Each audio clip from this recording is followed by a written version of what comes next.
নমস্কার।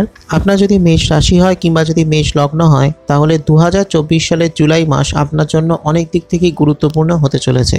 অনেক positive time আপনার জীবনে কিন্তু আসতে চলেছে, অনেক সাকসেস, অনেক সফলতা আপনার জীবনে কিন্তু আসতে চলেছে এবং তার পেছনে অনেকগুলো কারণ রয়েছে। অর্থাৎ গ্রহের এমন অবস্থান থাকছে যেটা আপনার জন্য অনেক সফলতা নিয়ে আসতে পারে। বিশেষ করে আমি বলছি মঙ্গলের অবস্থান, কারণ কি মঙ্গল আপনার রাশির অধিপতি বা যদি আপনার মেষ লগ্ন হয় তাহলে লগ্নের অধিপতি। তিনি যদি ভালো জায়গায় থাকেন, তিনি যদি ভালো গ্রহের সঙ্গে থাকেন তাহলে সেক্ষেত্রে আপনার উপর একটা ভালো প্রভাব সবসময়ই থাকবে, অন্যান্য প্ল্যানেট বা অন্যান্য গ্রহর যে অবস্থানেই থাকুক না কেন। এবং সেই সঙ্গে শনিদেবের একটা অবস্থান থাকছে, তিনি যেহেতু বক্রী হয়ে রয়েছেন, তিনি আপনার একাদশপতি এবং সেই সঙ্গে দশমপতি।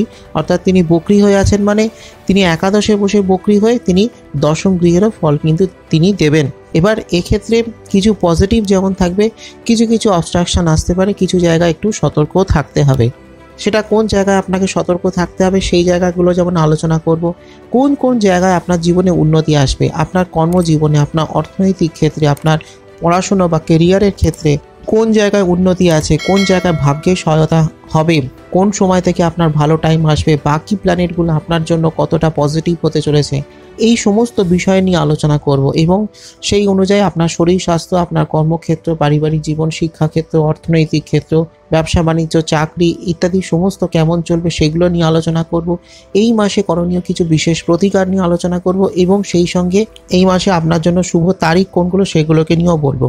এবং এই যে আলোচনাটা, এটা শুধুমাত্র আমি জুলাই মাস নিয়ে আমি শুধু বলছি না, এর সঙ্গে আগস্ট মাসটাও থাকবে খানিকটা। তাই সমস্ত বিষয়গুলো সঠিকভাবে জানতে আজকে পর্বটা একদম শেষ অবধি কোথাও স্কিপ না করে ভালোভাবে দেখবো অনুরোধ করলাম। ভালো লাগলে একটা লাইক করে দেবেন, শেয়ার করে দেবেন সকলকে, কমেন্ট করে জানাবেন আপনার কেমন লাগলো। সেই সঙ্গে অ্যাস্ট্রোআয়ুষ চ্যানেলটিকে সাবস্ক্রাইব করে পাশের বেল আইকনটা ক্লিক করে রাখুন। ফলো আর লাইক করতে ভুলবেন না অ্যাস্ট্রোআয়ুষ ফেসবুক পেজ, যাতে যখনই আমি যে তথ্য বা যে ভিডিও আপলোড করব তার নোটিফিকেশন সঙ্গে সঙ্গে আপনার কাছে পৌঁছয়। তাহলে প্রথমে যেটা বলতে হয় যে আপনার রাশির অধিপতি বা আপনার লগ্নের অধিপতি মঙ্গল, তিনি আপনার রাশিতে থাকছেন এবং এই জুলাইয়ের মিডল অবধি তিনি আপনার রাশিতে থাকবেন। এবার এর কিছু ভালো প্রভাব যেমন আছে, কিছু কিছু নেগেটিভ এফেক্ট থাকছে। কারণ কি, যেহেতু চন্দ্রমঙ্গল এক জায়গায় থাকছে, ফলে সেক্ষেত্রে চন্দ্রের ওপর একটা নেগেটিভ এফেক্ট থাকে। যদি মেষ লগ্ন হয় তাহলে তো কোনো কথাই নেই, মেষ লগ্নের ক্ষেত্রে খুবই ভালো একটা সময় চলবে, ভালো একটা পজিটিভ রেজাল্ট আপনি পাবেন, যেহেতু আপনার লগ্নপতি লগ্নে অবস্থান করছে, তো সেক্ষেত্রে কোনো সমস্যা তো নেই। এবার কি হচ্ছে না, মাসের মাঝামাঝি সময়ের পর থেকে তিনি আপনার রাশির দ্বিতীয় ঘরে প্রবেশ করছেন। দ্বিতীয় ঘরটা হয়ে গেল আপনার অর্থের স্থান, আপনার সেভিংসের জায়গা, রোজগারের জায়গা, আপনার বাকস্থান, আপনার পৈতৃক সূত্রে ধনসম্পদ প্রাপ্তির জায়গা ইত্যাদি সমস্ত কিছু দেখা হয় আপনার দ্বিতীয় ঘর থেকে বা সেকেন্ড হাউস থেকে। এবার কি হচ্ছে না, দ্বিতীয় ঘর বা সেকেন্ড হাউসে কিন্তু অলরেডি বৃহস্পতি অবস্থান করছেন, যিনি কিনা আপনার নবমপতি এবং সেই সঙ্গে দ্বাদশপতি। দ্বাদশ ঘর হয়ে গেল আপনার ব্যয়স্থান, সাকসেসের জায়গা, বিদেশ যাত্রার জায়গা। সেই সঙ্গে নবম ঘর হয়ে গেল আপনার ভাগ্যের স্থান, পিতার স্থান, ধর্মের স্থান। এবার সেই নবমপতি ও দ্বাদশপতি তিনি আপনার দ্বিতীয় ঘরে বসে আছেন, ফলে সেটা একটা এক্সেলেন্ট জায়গা। আপনি কিন্তু আপনার বহুভাবেই উন্নতি লাভ করতে পারবেন আর্থিক ক্ষেত্রে, বা আপনার পৈতৃক সূত্রে আপনি কিছু ধনসম্পদ পেতে পারেন, আপনার পজিটিভ অনেক কিছু ভালো রেজাল্ট আপনি কিন্তু পেতে পারেন। এবার কি হচ্ছে না, সেখানে আপনার লগ্নপতি বা রাশির অধিপতি মঙ্গল সেখানে প্রবেশ করছেন, ফলে একটা এক্সেলেন্ট জায়গা তৈরি হবে। আপনার দ্বিতীয় বৃহস্পতি অবস্থান করছেন, এবার সেই সঙ্গে মঙ্গল প্রবেশ করলেন, ফলে কি হচ্ছে না, একটা দারুণ যোগ তৈরি করছে। ব্যাপারটা 2 2 22 হয়ে যাচ্ছে। কেন 2 2 22? কারণ কি, যেহেতু প্রথমত মঙ্গল এবং বৃহস্পতি উভয় অগ্নিতত্ত্বের কারক গ্রহ, দুজনেই আপনার মিত্র গ্রহ এবং দুজনেই একটা বিশাল ভূমিকা আপনার উপর রয়েছে। মঙ্গলের তো রয়েইছে, সেই সঙ্গে বৃহস্পতির রয়েছে। এবং কি হচ্ছে না, দুজনেই পৃথিবী তত্ত্বে অবস্থান করছে, বৃষ রাশিতে অবস্থান করছে। বৃষ রাশির তত্ত্ব হলো ভূমিতত্ত্ব বা পৃথিবী তত্ত্ব এবং মঙ্গল হলো ভূ সন্তান, ভূজাত। সেই কারণেই মঙ্গলের যদি কোনো রকম কোনো প্রবলেম হয় তখন সেটাকে বলা হয় থাকে ভৌমদোষ। তো সেই কারণেই মঙ্গল যদি বৃহস্পতির সঙ্গে থাকে আপনার রাশির দ্বিতীয়, ফলে এক্সেলেন্ট একটা জায়গা আপনার আর্থিক ক্ষেত্রে তৈরি করে, টাকা পয়সার জায়গায় তৈরি করে, পৈতৃক সূত্রে অর্থপ্রাপ্তির জায়গায় তৈরি করে এবং খুব সুন্দর একটা এনার্জাইজড জায়গা কিন্তু আপনার মঙ্গল এবং বৃহস্পতির একটা কম্বিনেশন তৈরি হয়। এবার মঙ্গল আর বৃহস্পতি দুজনেই আপনার দ্বিতীয় ঘরে বসে এনারা মোট তিনটে জায়গা করে দৃষ্টি দিচ্ছেন এবং এই তিনটে 6টা জায়গাতেই কিন্তু একটা বিশেষ এফেক্ট থাকে। তার মধ্যে একটা কমন জায়গা থাকছে, সেটা হলো আপনার সপ্তম, অর্থাৎ বৃশ্চিক রাশিতে এনাদের সপ্তম দৃষ্টিটা পড়ছে। এবার সেই সঙ্গে ডিফারেন্ট দৃষ্টি বৃহস্পতির পড়ছে, সেই সঙ্গে মঙ্গলের পড়ছে। এই আলোচনাটা একটু বৃহৎ, কারণ কি এটা একটু বিশেষ অ্যানালিসিস থাকে। আমি এটা নিয়ে খুব শীঘ্রই অন্য একটা পর্বে আলোচনা করব।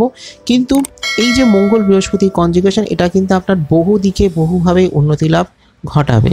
সেই সঙ্গে কি হচ্ছে, আপনার রাশির তৃতীয় রবি অবস্থান করছে, মাসের মাঝামাঝি সময় অবধি তিনি আপনার তৃতীয় অবস্থান করবেন। খুব ভালো একটা জায়গা, বুধের গৃহে অবস্থান, এক্সেলেন্ট জায়গা, এনার্জাইজড একটা জায়গা, এবং রবির এই ক্ষেত্রটা অত্যন্ত শুভ, আপনাকে অনেকভাবেই শুভ ফল দেবেন।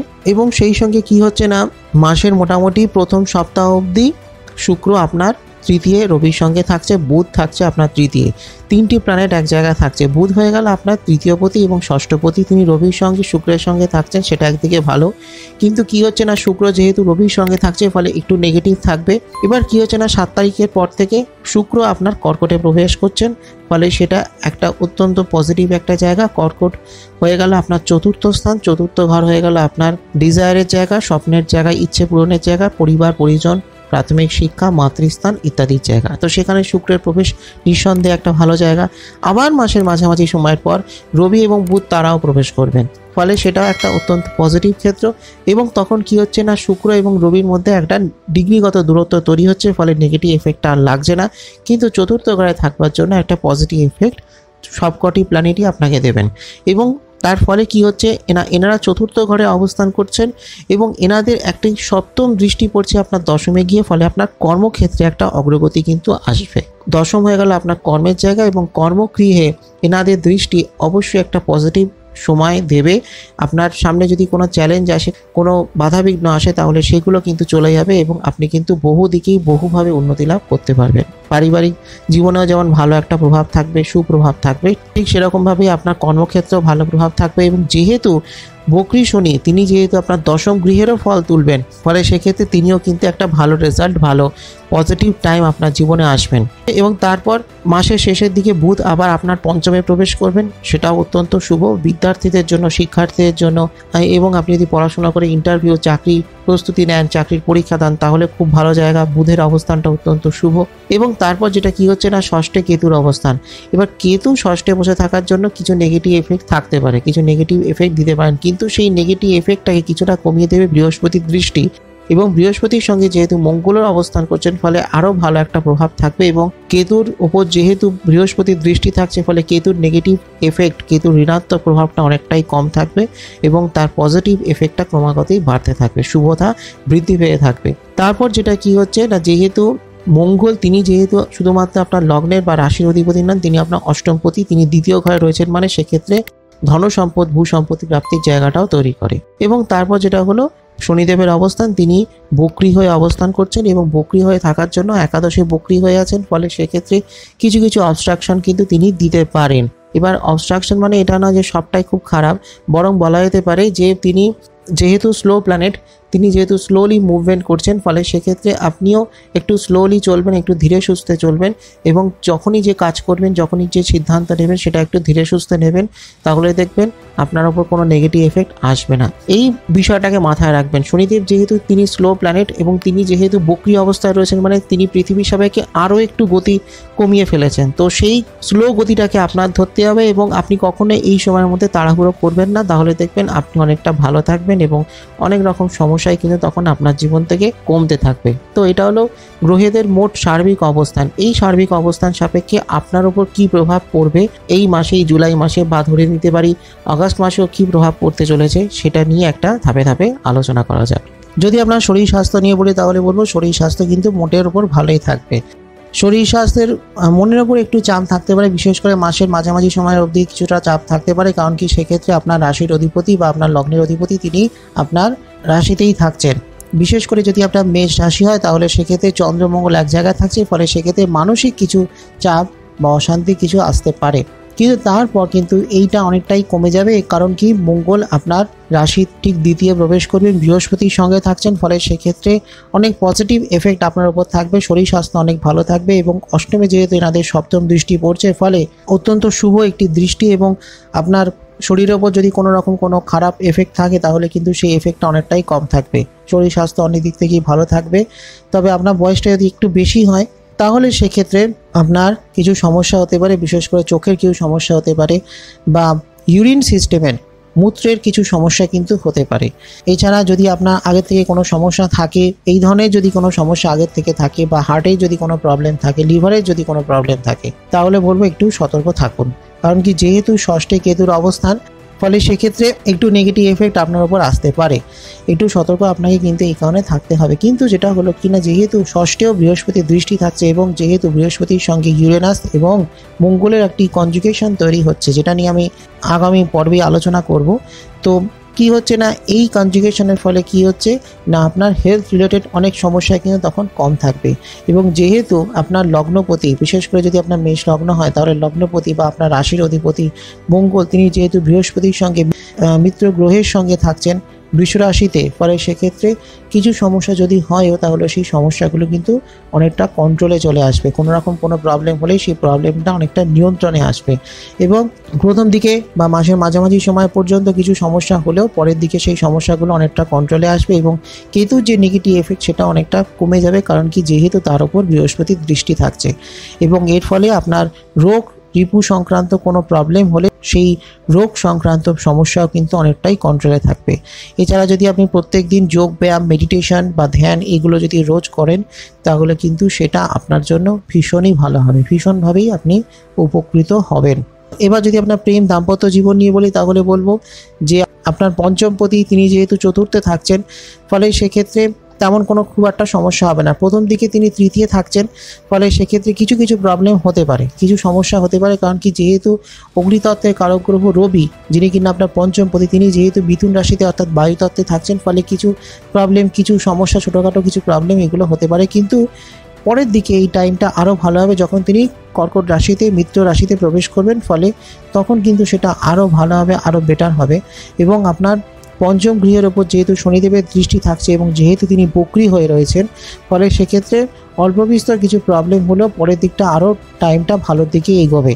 এবং সেই সঙ্গে রবির সঙ্গে শুক্রের একটা অবস্থান থাকছে, একই রাশিতে থাকছে, যদিও তাদের মধ্যে ডিগ্রিগত একটা ফারাক থাকছে, ফলে সেক্ষেত্রে নেগেটিভ এফেক্ট তেমন কিছু আসবে না। কিন্তু শুক্রের যেহেতু একটি ভালো প্রভাব থাকছে, শুক্র যেহেতু চতুর্থে থাকছে, ফলে সেক্ষেত্রে আপনার প্রেম জীবন আরও ভালোই থাকবে।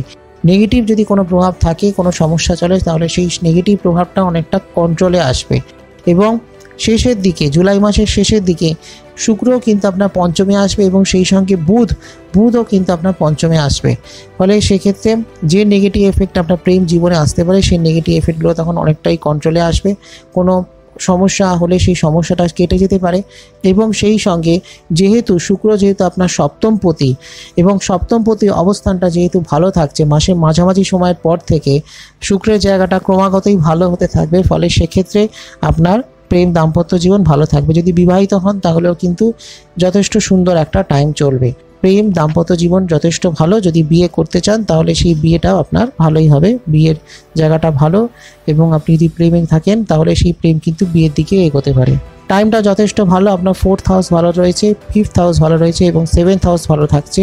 ফলে সেক্ষেত্রে বড় কোনো সমস্যা হবে না, বরং আপনার প্রেম দাম্পত্য জীবন আরও সুন্দর সুমধুর হবে। এবং শুধুমাত্র আমি এই জুলাই মাসেই বলছি না, আমি এই আগস্ট মাসেও কিন্তু একটা ভালো টাইম থাকবে। কারণ কি, শুক্রের ট্রানজিটটা কিন্তু আপনার জন্য এখন মোটের ওপর ভালোই চলবে। যদি আপনার পারিবারিক জীবন, বন্ধুবান্ধব নিয়ে বলি তাহলে বলবো পারিবারিক জীবনটা কিন্তু ভালোই থাকবে। পারিবারিক জীবন দেখতে গেলে মূলত দেখতে হয় 3টে জায়গা। প্রথমটা হলো আপনার তৃতীয় ঘর, যেটা হলো আপনার ভাই বোনের জায়গা। চতুর্থ ঘর, যেটা মায়ের জায়গা, সেই সঙ্গে পরিবারের জায়গা, আত্মীয় স্বজনের জায়গা। এবং সেই সঙ্গে নবম গৃহ হলো আপনার পিতার স্থান, বাবার জায়গা। তো দেখুন, আপনার তৃতীয়পতি অর্থাৎ বুধ, তিনি আপনার তৃতীয় থাকছেন, তারপর আপনার চতুর্থে থাকছেন এবং মাসের একদম শেষের দিকে গিয়ে আপনার পঞ্চমে প্রবেশ করবেন। তো সেখানে আপনার তৃতীয় জায়গাটা ভালোই থাকছে। ভাই বোনের সাহায্য, ভাই বোনের ভালোবাসা আপনি পাবেন। বা তাদের সঙ্গে যদি কোনো রকম কোনো সমস্যা হয়ে থাকে, কোনো রকম কোনো প্রবলেম হয়, তাহলে সেই সমস্যাগুলো কিন্তু রিকভার করবে, সেই সমস্যাগুলো কিন্তু কেটে যাবে। আবার ধরুন আপনার চতুর্থ ঘর, যেটা আপনার পরিবারের জায়গা, মাতৃস্থান। এবার দেখুন, সেখানে শুক্রের প্রবেশ হবে মাসের দ্বিতীয় সপ্তাহের পর থেকে। তো সেখানে কিন্তু একটা ভালো জায়গা থাকছে। শুক্রের কর্কট রাশিতে অবস্থান ভীষণই ভালো একটা ক্ষেত্র। আবার ধরুন সেখানে যখন মাসের মিডলের পর থেকে রবির প্রবেশ হবে, সেখানে যখন বুধের প্রবেশ হবে, তখনও কিন্তু একটা ভালো সময়, ভালো ক্ষেত্র থাকছে। এবং আপনার পারিবারিক যদি কোনো ব্যবসা বাণিজ্য থাকে তাহলে কিন্তু সেই ব্যবসা বাণিজ্যও ভালো হবে। এবং পরিবারের মধ্যে একটা সুন্দর সুন্দর সময়, একটা শৃঙ্খলা, একটা ভালোবাসা, একটা বন্ডিং থাকবে। আবার নবমপতি বৃহস্পতি তিনি আপনার দ্বিতীয় ঘরে রয়েছেন, ফলে বাবার শরীর স্বাস্থ্য ভালো থাকবে। বা ধরুন পৈতৃক কোনো ব্যবসা বাণিজ্য চলছে, সেটা আরও ভালোভাবে এগোতে পারবেন। বা ধরুন পৈতৃক কোনো সম্পত্তি প্রাপ্তির সম্ভাবনা আছে, তাহলে সেটা কিন্তু হতে পারে। তো বলবো যে আপনার পারিবারিক জীবন কিন্তু অনেক দিক থেকেই ভালো, সুখ শান্তি সমর্থন সব কিছু কিন্তু পাবে। এবং পারিবারিক জীবনটা কিন্তু অনেক দিক থেকেই পজিটিভ হবে। হ্যাঁ, শুরুর দিকটা একটু সমস্যা কিছু থাকতে পারে, কারণ কি তখন কি হচ্ছে না, আপনার শুক্র রবি এক জায়গায় থাকছে, ফলে সেক্ষেত্রে কিছু ভুল বোঝাবুঝি, কিছু প্রবলেম হলেও পরের দিকটা কিন্তু অনেক সুন্দর, অনেক পজিটিভ থাকবে এবং একটা ভালো পজিটিভ ভাইব্রেশন আপনার ফ্যামিলির মধ্যে কিন্তু থাকছে। যদি শিক্ষাক্ষেত্র নিয়ে বলি তাহলে বলবো যথেষ্ট সুন্দর সময় কিন্তু আপনার শিক্ষাক্ষেত্রে থাকবে। আপনার চতুর্থ ঘরটা ভালো, প্রাথমিক শিক্ষার জায়গাটা ভালো, পঞ্চম ক্ষেত্রটা তো খুবই ভালো। পঞ্চমপতি রবি তিনি আপনার তৃতীয় থাকবেন, তারপরে মাসের মাঝামাঝি সময়ের পর থেকে তিনি আপনার চতুর্থে থাকছেন, ফলে এক্সেলেন্ট জায়গা, উচ্চ শিক্ষার জন্য খুব ভালো জায়গা, ভালো জায়গায়, ভালো প্রতিষ্ঠানে, ভালো জায়গা থেকে আপনি পড়াশোনা করতে পারবেন, ভালো স্কুল কলেজে, ভালো ইউনিভার্সিটি থেকে পড়াশোনা করার জন্য খুবই ভালো, উচ্চশিক্ষার জন্য খুবই ভালো। সেই সঙ্গে হলো আপনার অষ্টম গৃহ হয়ে গেলে আপনার উচ্চশিক্ষার জায়গা, রিসার্চ ওরিয়েন্টেড পড়াশোনার জায়গা। এবং অষ্টমপতি তিনি কিন্তু আপনার রাশিতেই থাকছেন মাসের মাঝামাঝি সময় পর্যন্ত, এবং তারপর তিনি আপনার দ্বিতীয় স্থানে প্রবেশ করবেন এবং সেখান থেকে তিনি আপনার অষ্টমকে দৃষ্টি দেবেন, ফলে সেটা আপনার উচ্চশিক্ষার জন্য, রিসার্চ ওরিয়েন্টেড পড়াশুনো, পিএইচডি থিসিস বা পোস্ট ডক্টরাল কোনো পড়াশোনার জন্য অত্যন্ত শুভ ক্ষেত্র। তাই পড়াশোনার জন্য জায়গাটা অত্যন্ত শুভ। সেই সঙ্গে যদি আপনি কোনো টেকনিক্যাল বিষয় নিয়ে পড়াশোনা করেন, সেটা ইলেকট্রিক্যাল হতে পারে, মেকানিক্যাল হতে পারে, বা সিভিল হতে পারে, কম্পিউটার সায়েন্স হতে পারে, তো এই ধরনের কাজেও, এই ধরনের পড়াশোনাতেও ভালো উন্নতি আছে। এবং সেই সঙ্গে যেহেতু রাহু দ্বাদশে অবস্থান, ফলে টেকনোলজি ওরিয়েন্টেড পড়াশোনার জন্য কিন্তু একটা ভালো জায়গা থাকছে। এবার হলো আপনার কর্মজীবন, পেশাগত জীবন। তো কর্মজীবনটা কিন্তু অত্যন্ত শুভ। কেন শুভ বলছি? প্রথম কথা হলো যে আপনার দশম ক্ষেত্রে অধিপতি তিনি একাদশে বক্রী হয়ে অবস্থান করছেন, ফলে সেক্ষেত্রে আপনার দশম গৃহের ফলও কিন্তু আপনাকে দেবেন। অর্থাৎ শনিদেব তিনি যেহেতু স্লো প্ল্যানেট, তিনি যেহেতু স্লোলি মুভিং করেন এবং যেহেতু তিনি এখন বক্রী হয়ে আছেন, ফলে সেক্ষেত্রে তিনি রেজাল্ট দেবেন, কিন্তু ধীরে ধীরে দেবেন। তাই আপনি যে কাজই করুন না কেন, আপনি চাকরি করুন, ব্যবসা করুন, ফ্রিল্যান্স কোনো কাজ করুন, বা যে কাজই করুন না কেন, সেক্ষেত্রে আপনি যে কাজই করবেন বা যে পদক্ষেপ নেবেন সেটা একটু ধীরে সুস্থে নেবেন, কোনো রকম তাড়াহুড়ো করবেন না। এটা হলো সবথেকে বড় ব্যাপার। দ্বিতীয় ব্যাপারটা হলো যে যেহেতু আপনার দশম গৃহের ওপর শুভ গ্রহের দৃষ্টি রয়েছে, প্রথম কথা হলো রবির দৃষ্টি মাসের মাঝামাঝি সময়ের পর থেকে পড়ছে, এবং শুধুমাত্র এই জুলাই মাস নয়, আগস্ট মাস পর্যন্ত রবির দৃষ্টি আপনার দশমে থাকছে, ফলে সেক্ষেত্রে একটা ভালো টাইম আপনার দশমে তৈরি করছে। এবং যদি আপনি টেকনিক্যাল, নন টেকনিক্যাল বা যে ধরনের কাজে যদি করেন, বা আপনি যদি সরকারি চাকরির প্রস্তুতি নেন, সরকারি চাকরি করেন বা সরকারি চাকরির জন্য পরীক্ষা দেন, তাহলে কিন্তু ভালো জায়গা থাকছে। কারণ রবি হলো সরকার, রবি হলো গভর্নমেন্ট, তো সে কারণে রবির দৃষ্টি যেহেতু আপনার দশমে থাকছে, ফলে সেটা অবশ্যই একটা ভালো জায়গা। এবং যেহেতু আপনার পঞ্চমপতি তিনি দশমকে কানেক্ট করছেন, ফলে সেক্ষেত্রে ফ্রেশারদের জন্য ভালো জায়গা, চাকরি প্রাপ্তির জন্য ভালো জায়গা। বা ধরুন আপনি আরও চাকরি করতে চাইছেন, চাকরি চেঞ্জ করতে চাইছেন, তাহলে সেটা আপনার করতে পারেন, কিন্তু আননেসেসারি চাকরি পরিবর্তন করবেন না। আপনি ভালোভাবে পরিকল্পনা করে তারপর চাকরি পরিবর্তন করবেন, বা যদি ভাবেন যে আপনি চাকরি ছেড়ে নতুন কোনো ব্যবসা করবেন, তাহলে সেক্ষেত্রে আপনি করতে পারেন, তবে সেটা বুঝে শুনে করবেন। এবং আরও একটা জিনিস, সেটা হলো আপনার পঞ্চমপতি যেহেতু দশমকে কানেক্ট করছে, ফলে এই মাসটা কিন্তু অত্যন্ত শুভ, বিশেষ করে আপনি যদি চাকরি করেন বা যদি চাকরির প্রচেষ্টা করেন। সেই সঙ্গে কি হচ্ছে না, আপনার ষষ্ঠপতি তিনি আপনার তৃতীয় থাকছেন রবির সঙ্গে, তারপর তিনি আবার রবির সঙ্গে চতুর্থে থাকবেন, এবং তারপর তিনি পঞ্চমে থাকছেন। ফলে সেক্ষেত্রে কি হচ্ছে না, চাকরি পরিবর্তনের একটা যেমন সম্ভাবনা রয়েছে, আবার অন্যদিকে আপনি যদি ব্যবসা করেন, তাহলেও কিন্তু ব্যবসায় একটা উন্নতি, একটা ভালো যোগ তৈরি করে। আপনার ষষ্ঠপতির সঙ্গে যেহেতু একটা কানেকশন তৈরি হচ্ছে দশমে, ফলে সেক্ষেত্রে সরকারি চাকরি প্রাপ্তির সম্ভাবনা তৈরি করে। আবার সেই সঙ্গে আপনি যদি কোনো মাল্টিন্যাশনাল কোম্পানিতে জয়েন করতে চান, কোনো মাল্টিন্যাশনাল কোম্পানি কোনো রিক্রুটমেন্ট টেস্টে অ্যাপ্লাই করেন, কোনো জায়গায় যদি অ্যাপ্লাই করেন, তাহলে কিন্তু আপনার চাকরি হয়ে যেতে পারে। চাকরি প্রাপ্তির জায়গাটা অনেক ভালো। আপনি যদি চাকরির চেষ্টা করেন, তাহলে কিন্তু আপনার চাকরি প্রাপ্তি হতে পারে, সেটা আপনার মেষ রাশি হলেও বা মেষ লগ্ন উভয় ক্ষেত্রেই। বা ধরুন আপনি কোনো ব্যবসা করতে চাইছেন, তাহলেও কিন্তু সেক্ষেত্রে একটা ভালো জায়গা। কারণ কি, যেহেতু আপনার সপ্তমপতির জায়গাটা ভালো, আপনার 7th হাউস ভালো জায়গায় রয়েছে, 7th হাউসের ওপর মঙ্গলের দৃষ্টি থাকছে, ফলে সেটা বিজনেসের জন্য ভালো, সেটা মাসের শুরু থেকেই থাকবে। আবার যখন আপনার সপ্তমপতি অর্থাৎ শুক্রের অবস্থান যখন আপনার চতুর্থে থাকবে, তখনও সেটা আপনার জন্য ভালো। তখনও আপনি কিন্তু ভালো ব্যবসা করতে পারবেন এবং আপনার ব্যবসার জন্য কিন্তু ভালো জায়গা তৈরি করে। এবং আপনি যদি কোনো ফ্রিল্যান্স কোনো কাজ করেন বা যদি সেলফ এমপ্লয়েড হয়ে থাকেন, তাহলেও কিন্তু আপনার ব্যবসার জায়গাটা অনেক পজিটিভ চলবে। এবং যেহেতু দশম ক্ষেত্র, সেটাও অবশ্যই ভালো একটা ক্ষেত্র, তাই সেটা আপনার কর্মের জন্য অবশ্যই সাপোর্টিভ হবে। কিন্তু আপনি ব্যবসা করুন, চাকরি করুন, ফ্রিল্যান্স কোনো কাজ করুন, সেলফ এমপ্লয়েড হন, যেই ধরনের যে কাজই করুন না কেন, একটা জিনিস খেয়াল রাখবেন, সেটা হলো আপনি যে কাজই করুন সেটা একটু সাবধানে বুঝে শুনে করবেন। কারণ কি, যেহেতু আপনার দশমপতি তিনি যেহেতু বক্রি হয়ে আছেন, অর্থাৎ তিনি স্লোলি চলছেন। এমনিতেই শনিদেব তিনি একটু স্লো মুভমেন্ট করেন, তার চলনটা খুব ধীরে সুস্থে হয়। এবং অন্যদিকে তিনি যেহেতু বক্রতা প্রাপ্তি করেছেন, ফলে সেক্ষেত্রে তার মোশনটা, তার চলনটা আরও একটু স্লো হয়ে গেছে। তাই আপনি যে কাজটাই করবেন সেটা একটু বুঝে শুনে করবেন, কোনো রকম কোনো তাড়াহুড়ো করবেন না। কোনো সিদ্ধান্ত নেওয়ার আগে 10বার ভাববেন, তারপর সেই কাজে হাত দেবেন। এবং আপনার দ্বিতীয় ঘরে যেহেতু দ্বাদশপতি অবস্থান, ফলে সেক্ষেত্রে একটা ভালো জায়গা রয়েছে। বৈদেশিক ব্যবসা বাণিজ্যগুলো, এক্সপোর্ট ইম্পোর্ট বিজনেসগুলো ভালো চলবে এবং আপনার ব্যবসার পথটা কিন্তু আরও সুমসৃণ করে তুলবে। শেয়ার মার্কেটে কিংবা যদি স্টক এক্সচেঞ্জে ইনভেস্ট করেন, তাহলে সেটা আপনার জন্য ভালো এবং আপনি ইনভেস্টমেন্ট করতে পারবেন। এবং শুক্রের জায়গাটা যেহেতু ভালো, ফলে ইনভেস্টমেন্টের জন্য ভালো জায়গা। এবং আপনি যদি রিয়েল এস্টেট বিজনেসে থাকেন বা যদি রিয়েল এস্টেট বিজনেসে যদি আপনি ইনভেস্ট করতে চান, তাহলেও সেক্ষেত্রে কিন্তু ভালো জায়গা থাকছে। কারণ কি, আপনার অষ্টমপতি দ্বিতীয় ঘরে বসে অষ্টমকেই দৃষ্টি দিচ্ছে, ফলে সেটা অবশ্যই একটা পজিটিভ ক্ষেত্র তৈরি করছে। বৃহস্পতি, মঙ্গল এবং ইউরেনাস, এই 3টি প্ল্যানেট আপনার দ্বিতীয় ঘরে অবস্থান করছে এবং তারা কিন্তু বিভিন্ন ক্ষেত্রে তারা দৃষ্টি দিচ্ছেন, সেটা আপনার জন্য অত্যন্ত পজিটিভ। আমি অন্য একটা ভিডিওতে আমি এটা নিয়ে একটা ডিটেলস আলোচনা করে দেবো যে কেন হচ্ছে, কেন ভালো টাইম আপনার জীবনে থাকবে বা চলবে এবং কতদিন অবধি থাকতে পারে, সেটা নিয়ে আমি আগামী একটি পর্বে আলোচনা করব, তাই সঙ্গে থাকুন। এবার বলবো সেটা হলো আপনার অর্থনৈতিক ক্ষেত্র। অর্থনৈতিক ক্ষেত্রটা কিন্তু অবশ্যই পজিটিভ। একটু সমস্যা হতে পারে, সমস্যা মানে এটা নয় যে খুব খারাপ অবস্থা হবে, আমি বলছি যে একটু প্রবলেমেটিক হতে পারে। খরচ একটু বুঝে শুনে করবেন, বা ধরুন আপনি যে উপার্জন করছেন সেই উপার্জনটা একটু কম হতে পারে কখনো কখনো, বা হয়তো আপনি যে পরিমাণ অর্থ উপার্জন করছেন সেটা হয়তো হতে একটু সময় লাগতে পারে। হয়তো আপনাকে একটু বেশি প্রচেষ্টা করতে হবে, হয়তো আপনাকে একটু বেশি পরিশ্রম করতে হবে। কারণ কি, শনিদেব হলেন আপনার দশমপতি এবং একাদশপতি, অর্থাৎ তিনি আপনার কর্মকেও দেখছেন, তিনি আপনার উপার্জনকেও দেখছেন।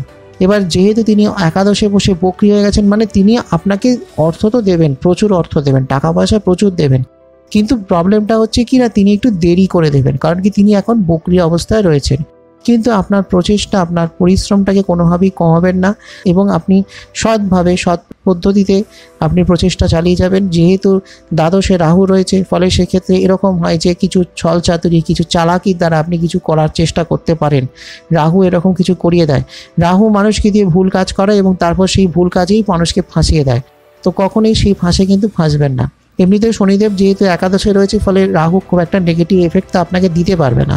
অন্যদিকে যেহেতু আপনার দ্বাদশপতি দ্বিতীয় ঘরে রয়েছেন, ফলে সেক্ষেত্রে আপনার টাকা পয়সা যদি কোনো বাজে খরচ হয়, সেই বাজে খরচটা কম থাকবে এবং সেই সমস্যাটা অনেকটা কমবে।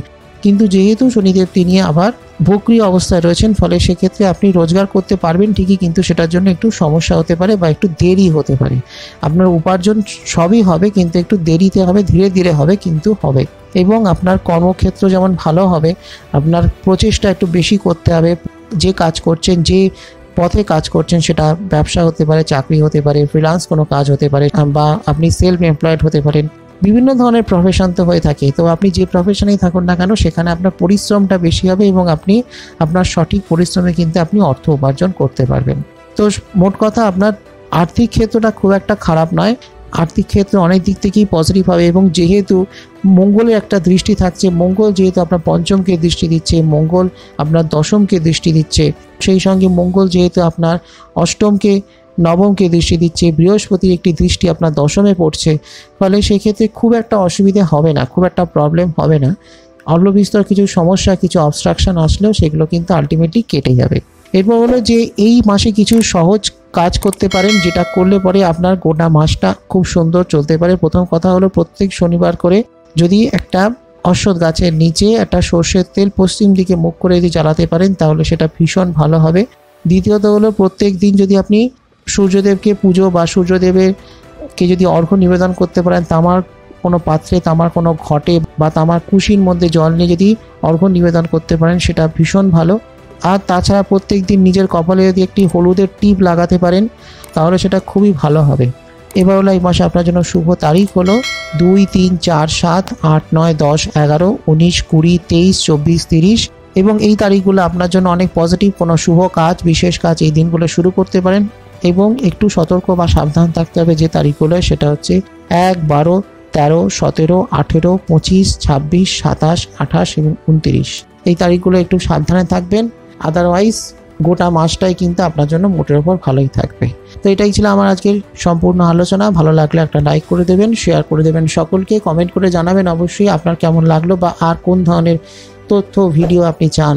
সেই সঙ্গে অ্যাস্ট্রো চ্যানেলটিকে সাবস্ক্রাইব করে পাশের বেল আইকনটা ক্লিক করে রাখুন, ফলো লাইক করে রাখুন অ্যাস্ট্রো ফেসবুক পেজ, আমার আগামী ভিডিওর নোটিফিকেশন যাতে সবার আগে আপনার কাছে পৌঁছয়। আসছি খুব শীঘ্রই আগামী পর্বে আরও কিছু নতুন তথ্য নিয়ে, ততক্ষণের জন্য নমস্কার।